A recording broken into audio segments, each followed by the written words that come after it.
بۆ تۆمارکردنی ناوی کرێکار و کارمەندەکانیان لێرن تا بیمەی دەستەبەری کۆمەڵایەتیان بۆ بکەن و داهاتووی کار و پیشەکەیان هاوشێوەی فەرمانبەرێکی حکومی بۆ دابین بکەن. ئەو کرێکار و کارمەندانەی لەم بەڕێوەبەرایەتیە ناویان تۆمار دەکرێت لە سەدا حەڤەی موچەکەیان وەک بیمەی دڵنیایی لێوەردەگیرێت بۆ ئەوەی لە داهاتوودا خانەنشین بکرێن.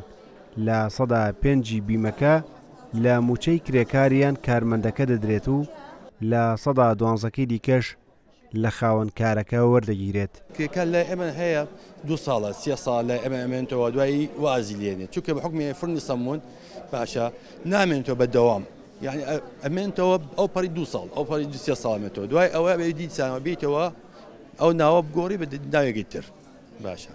ئەتر ئەم دائێرە بەڕاستی زۆر زەختی لەسەرە. ئەوەی ڕاستی بێ لە نێوان ساڵانی 2009 بۆ 2011 لەگەڵ کۆمپانیایشی بیانی کارمە کرد و ئێستا هاتووم بۆ ئەوەی بزانم لەو ساڵانەیە کە من بیمەم ماوە بە حکوومەت بزان ئەتوانم ئەو بیمەیەم بۆ بکەن بە خانەنشینی یاننا. بەپی یاسای خانەنشینی و بیمەی کۆمەڵایەتی کرێکاران، وەزارەتی کار و کاروباری کۆمەڵایەتی حکوومەتی هەرێم هەموو خاوەنکار و پرۆژەکانی ناچار کردووە دەستەبەری کارمەند و کرێکارەکانیان بکەن. تا ئێستا نزیکەی 57,000 کرێکار و کارمەند لە سلێمانی دەستەبەری کۆمەڵایەتیان بۆ دابین کراوە و هەر کرێکارێکی پیاو تەمەنی بگاتە 6 ساڵ و کرێکاری ژن تەمەنی بگاتە 55 ساڵ و 20 ساڵ بیمەیان دابین کرابێت دەتوانن خانەنشین ببن. تا ئێستاش لە سلێمانی 316 کرێکار خانەنشین کراون.